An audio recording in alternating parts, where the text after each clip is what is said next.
Shalom, shalom, haleluya, haleluya. Selamat pagi, terpujilah Tuhan kita. Di pagi yang cerah ini kita patut bersyukur kembali karena dalam anugerahnya yang besar Dia telah memberkati kita dengan memberi satu hari lagi, tepat di hari Sabtu tanggal 19 Juni tahun 2021. Sekali lagi adalah doa saya bahwa di sepanjang hari yang luar biasa ini sampai terbenamnya matahari, segala pengalaman dan pergumulan yang kita hadapi akan semakin memurnikan, mendewasakan iman kita, dan kita semakin menikmati kebersamaan dengan Tuhan yang adalah Immanuel. Amin. Saat ini kita akan sama-sama kembali meneduhkan hati kita untuk merenungkan dan mendengarkan firman Tuhan yang akan menjadi pedoman dan pelita hidup kita dalam menjalani hari yang luar biasa ini. Firman Tuhan hari ini akan tetap kita ambil dari pembacaan 36 hari bersama kitab Bilangan. Hari ini kita telah memasuki hari yang ke-22, maka kita akan membaca kitab Bilangan pasalnya yang ke-22, ayat yang pertama sampai dengan ayat yang ke-41. Sebagai pengantar renungan kita hari ini, baiklah saya akan bacakan untuk kita ayat yang ke-10 sampai dengan ayatnya yang ke-12. Dan berkatalah Bileam kepada Allah, Balak bin Zippor, Raja Moab, mengutus orang kepadaku dengan pesan, ketahuilah, ada bangsa yang keluar dari Mesir, dan permukaan bumi tertutup olehnya. Karena itu datanglah, serapahlah mereka bagiku. Mungkin aku akan sanggup berperang melawan mereka dan menghalau mereka. Lalu berfirmanlah Allah kepada Bileam, janganlah engkau pergi bersama-sama dengan mereka. Janganlah engkau mengutuk bangsa itu, sebab mereka telah diberkati. Manusia tidak berkuasa melakukan apapun tanpa seizin dari Tuhan. Balak Raja Moab yang melihat apa yang dilakukan Musa dan Israel terhadap Raja Sihon dan Og menjadi sangat ketakutan. Maka ia meminta Bileam untuk datang mengutuki bangsa Israel. Bileam bukan orang Israel, tetapi Allah memakainya sebagai pelihat.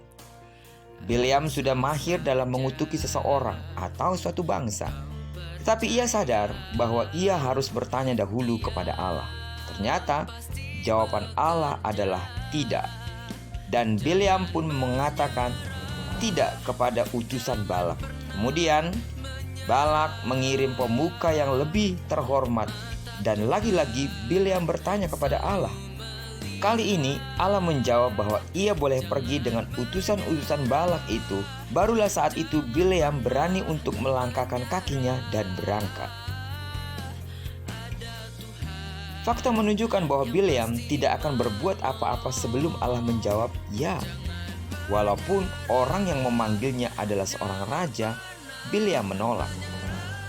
Walaupun Balak menggodanya dengan bayaran melimpah, Bileam tetap menekankan besarnya titah Allah. Dari sini kita melihat kebesaran Allah yang diakui oleh segala bangsa. Sekuat dan sebesar apapun suatu kerajaan, tidak ada yang lebih tinggi daripada Allah. Amin. Bileam, seorang pelihat terkenal itu, berani menolak perintah Balak karena ia tidak berani melawan firman Allah. Ketika firman Allah jelas mengatakan tidak, seharusnya kita tidak melawan Allah. Apapun status kita di dunia ini, di hadapan Tuhan kita adalah umat miliknya.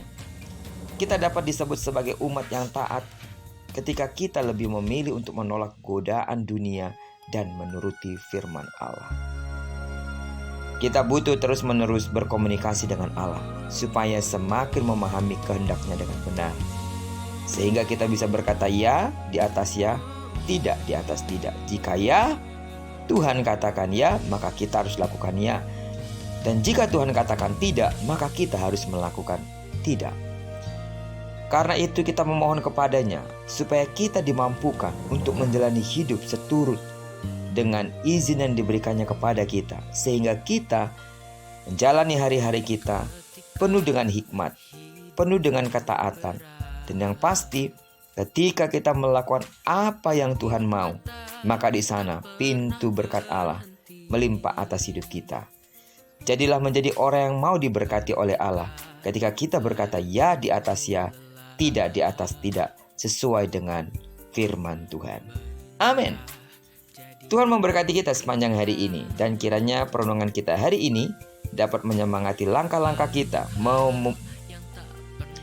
membuat kita semakin waspada untuk menjalani hari-hari kita sehingga kita melangkah sesuai dengan arahan Tuhan saja. Diberkati kita sepanjang hari ini dan genapi firman yang berjanji bahwa apa yang dikerjakan tangan kanan dan tangan kiri kita dibuat yang berhasil. Kemanapun kaki kanan kaki kiri kita melangkah, di sana kemuliaannya akan dinyatakan.